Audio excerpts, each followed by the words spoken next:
열왕기상 19장 1절부터 8절까지의 말씀을 저와 여러분이 한 절씩 봉독하도록 하겠습니다. 아합이 엘리야가 행한 모든 일과 그가 어떻게 모든 선지자를 칼로 죽였는지를 이세벨에게 말하니, 이세벨이 사신을 엘리야에게 보내어 이르되 내가 내일 이맘때에는 반드시 내 생명을 저 사람들 중 한 사람의 생명과 같게 하리라. 그렇게 하지 아니하면 신들이 내게 벌 위에 벌을 내림이 마땅하니라 한지라. 그가 이 형편을 보고 일어나 자기의 생명을 위해 도망하여 유다에 속한 부엘세바에 이르러 자기의 사환을 그곳에 머물게 하고, 자기 자신은 광야로 들어가 하룻길쯤 가서 한 로뎀나무 아래에 앉아서 자기가 죽기를 원하여 이르되 여호와여 넉넉하오니 지금 내 생명을 거두시옵소서. 나는 내 조상들보다 낫지 못하니이다 하고, 로뎀나무 아래에 누워 자더니 천사가 그를 어루만지며 그에게 이르되 일어나서 먹으라 하는지라. 본즉 머리맡에 숯불에 구운 떡과 한 병 물이 있더라. 이에 먹고 마시고 다시 누웠더니 여호와의 천사가 또 다시 와서 어루만지며 이르되 일어나 먹으라. 네가 갈 길을 다 가지 못할까 하노라 하는지라. 이에 일어나 먹고 마시고 그 음식물의 힘을 의지하여 40주 40야를 가서 하나님의 산 호렙에 이르니라. 아멘. 엘리야가 이방 선지자들과의 대결에서 승리했습니다. 엘리야는 이 자리에서 이방 선지자 850명을 모두 다 이제 그들의 목숨을 처단을 합니다. 이 사건은 북이스라엘의 여왕 아합 왕의 배우자인 이세벨을 화나게 했습니다. 왜냐하면 그녀는 시돈 사람, 그 시돈 출신인데 아합과 정략 결혼을 하면서 이스라엘로 들어올 때 자신이 모시던, 자신이 믿던 신 바알과 아세라의 선지자들을 데려왔는데 누가 참신이냐 해서 그 일어난 대결에서 이제 엘리야가 그들 선지자들을 모두 죽였기 때문입니다. 이 사실이 이세벨이 굉장히 화가 나게 해서 이세벨이 엘리야를 이제 겁박하는 거죠. 반드시 널 죽이겠다라고 위협합니다. 이에 겁먹은 엘리야가 급히 이제 남쪽으로 도망을 합니다. 자신의 시종은 사환은 이스라엘의 최남단이었던 남유다의 부엘세바에 남겨놓고 자신은 더 밑으로 내려와서 광야로 들어갑니다. 그리고 거기 그 광야에서 한 로뎀나무에 이르러서 거기서 이제 앉아서 누워서 하나님께 간구를 하죠. 엘리야가 얼마나 겁에 질렸는지, 하나님 이제는 더는 못하겠습니다. 이제는 조카오니 나 좀 데려가 주십시오. 나는 내 조상들 중에서 내가 제일 못난 놈입니다 하면서 자신의 목숨을 이제 취하여 주실 것과 자신을 굉장히 비하하는 그런 하나님께 간구를 드립니다. 그만큼 엘리야에게 있어서 하나님의 역사를 그렇게 행하던 엘리야가 자신을 비하할 만큼 이세벨의 이 위협이 굉장히 큰 위기로 다가왔던 것이죠. 그런데 생각을 해보면 이세벨이 엘리야에게 위협을 가한 것이 정말로 엘리야에게 있어서 진짜로 위기의 상황을 몰고 온 것인가? 지금 엘리야는 어떤 상황에 있습니까?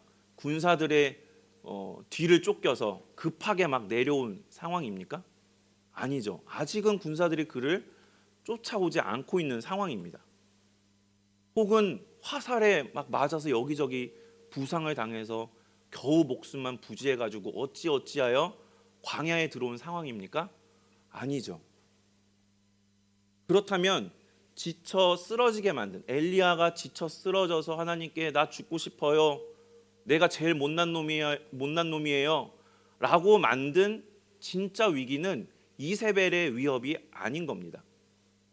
그럼 뭐가 진짜 위기인가? 엘리야를 이렇게 멈추게 만들고 주저앉게 만든 위기가 무엇인가?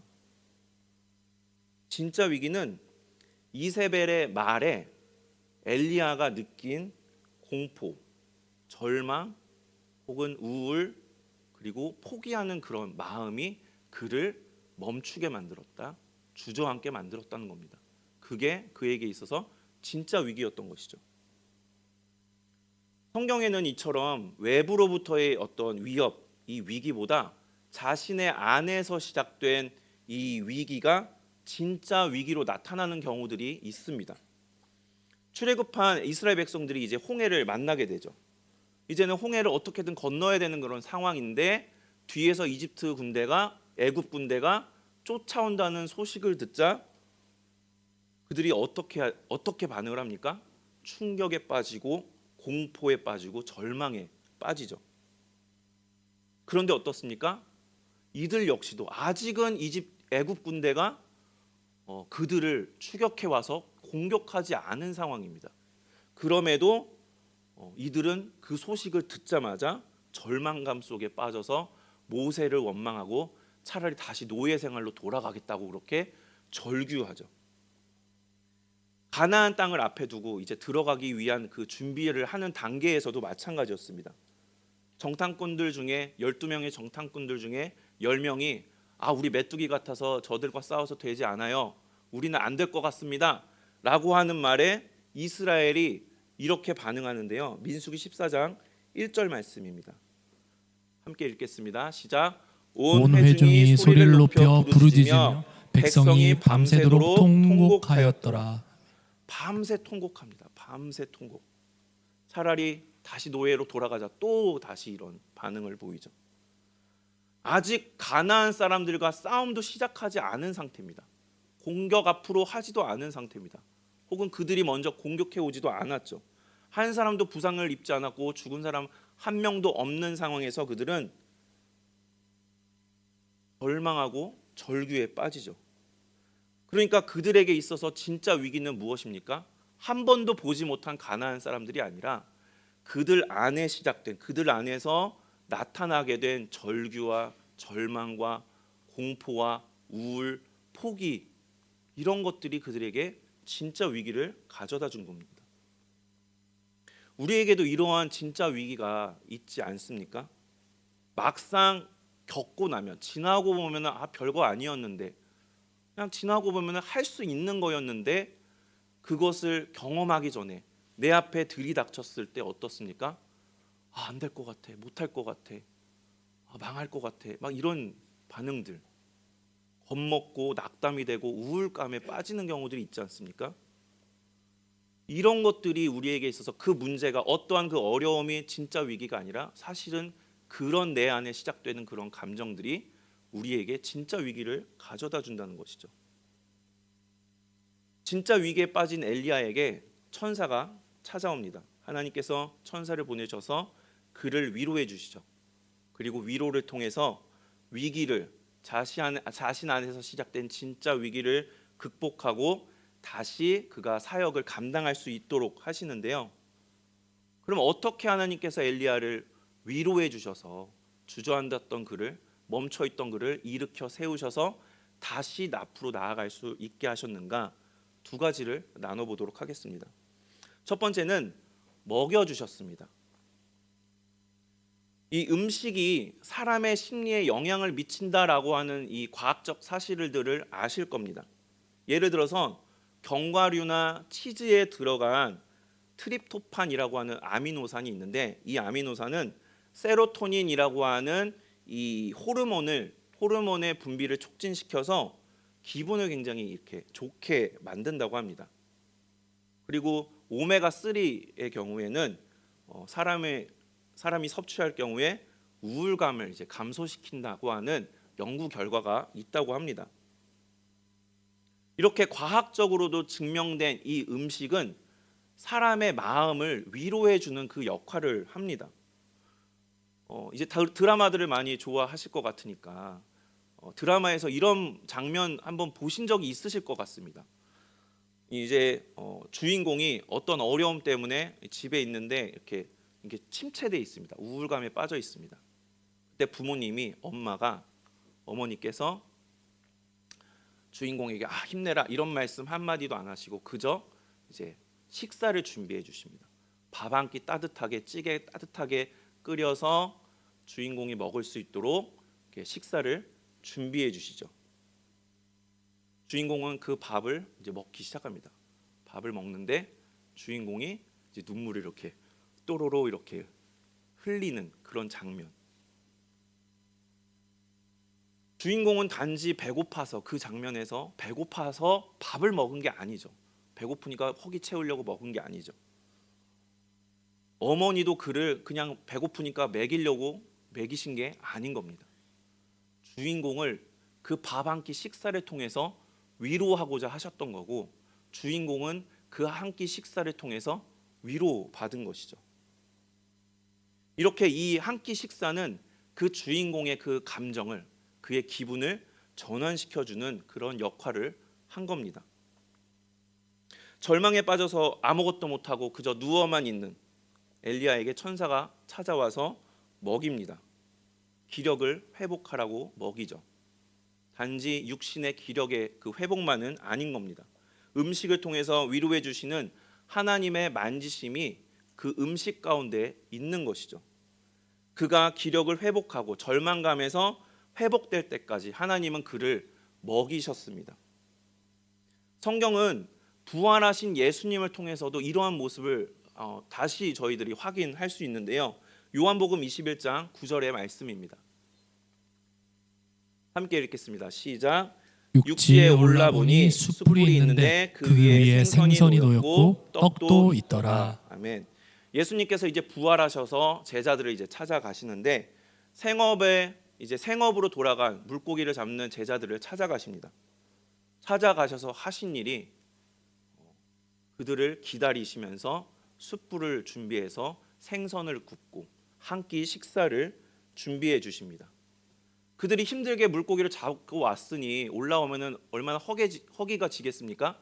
그 허기 달래라고 준비해 주신 거일 수도 있지만, 그보다는 예수님을 배반하고 떠났으니, 부활하신 예수님을 만났으나 그 안에 마음의 짐이 여전히 제자들에게 있었기 때문에, 그 무거운 마음, 어두운 과거를 그들이 가지고 있었기 때문에 그들의 마음을 안심시켜 주시기 위해서, 그들이 그럼으로써 상처받은 그 마음들을 위로해 주시고 회복시켜 주시기 위해서 예수님께서 손수 한 끼, 밥 한 끼, 따뜻한 밥 한 끼 식사를 준비해 주신 것 아니겠습니까? 이 먹이심을 통한 하나님의 위로가 얼마나 이렇게 실제적인가, 얼마나 효과적으로 사람들을 회복시키시는가를 우리가 생각해 볼 수 있습니다. 하나님의 위로를 통해서 엘리야는 점차 회복되었고 그가 몸을 일으킬 수 있었습니다. 둘째는 어루만져 주셨습니다. 이제 첫째가 태어나기 전에 아이를 이제 저의 배우자와 함께 잘 키워야 되겠다라는 그 마음을 가지고 이제 책을 막 이것저것 구입해서 나름대로 열심히 이제 공부를 했는데, 아이의 사생활이라고 하는 책이 있습니다. 이제 그 책을 제가 이렇게 봤는데요. 이 신생아의 피부가 24개월까지는 이 피부가 뇌에 직접적인 어떤 자극을 전달을 해준다고 합니다. 그래서 스킨십을 많이 하면 할수록 두뇌 발달에 굉장히 좋은 영향을 끼친다라는 그거를 읽고, 제가 첫째 아이와 둘째 아이에게 24개월이 될 때까지 열심히 막 몸을 막 문질렀던 그런 막 이렇게 문질렀던 그런 기억이 있습니다. 그런데 단지 이 피부 스킨십이 두뇌 발달에만 좋겠는가라는 거죠. 피부를 통한 감정 전달 역시 과학적으로도 밝혀진 사실입니다. 스킨십이 옥시토신이라고 하는 호르몬의 분비를 촉진시켜서 이 애착과 연대감을 강화한다고 합니다. 그리고 그 사람의 스트레스를 줄여준다고 합니다. 하나님의 위로는 음식을 통한 위로로만 그치지 않았습니다. 복합적이고 다각도로 하나님의 위로가 엘리야에게 다가갑니다. 열왕기상 19장 5절과 7절의 말씀을 함께 읽도록 하겠습니다. 시작. 로뎀나무 아래에 누워 자더니 천사가 그를 어루만지며 그에게 이르되 일어나서 먹으라 하는지라. 여호와의 천사가 또 다시 와서 어루만지며 이르되 일어나 먹으라. 내가 갈 길을 다 가지 못할까 하노라 하는지라. 아멘. 천사가 누워 있는 엘리야를 이제 어루만지는데요. 그가 직면하게 된 그 진짜 위기, 공포 절망, 포기, 우울 이것들에서 벗어날 수 있도록 어루만져 주신 것이죠. 그 가운데서 그가 그로 인해서 상한 마음이 회복될 수 있도록 다시 치유될 수 있도록 해주신 겁니다. 그러니까 하나님은 함께 식사를 통한 위로와 더불어서 어루만져 주시는 위로를 통해서 이제 엘리야를 효과적으로 더 한층 더 이렇게 위로받을 수 있도록 이렇게 하나님께서 어루만져 주셨고 엘리야가 드디어 일어날 수 있게 됩니다. 그리고 길을 다시 떠나게 된다고 우리는 확인하게 됩니다. 이렇게 하나님의 위로는 복합적이고 효과적이다라고 우리가 도출할 수 있겠죠. 엘리야가 하나님의 위로를 경험하기 전과 후의 상황을 한번 생각해 보시기 바랍니다. 위로를 경험하기 전에도 이세벨의 위협은 현재형입니다. 위로를 경험한 후에도 군사들이 뒤로 물렀습니까? 아니죠. 현재형입니다. 아직 쫓아오는지는 아직은 모르나 여전히 위협은 실제하는 상황입니다. 그러나 그가 절망에 빠져서 몸을 가누지 못하고 누워있기만 한 그런 상황에서 그 위협 때문에 그렇게 된 상황에서 이제는 하나님의 위로를 경험하고 나자 몸을 일으켜서 떠날 수 있게 된 겁니다.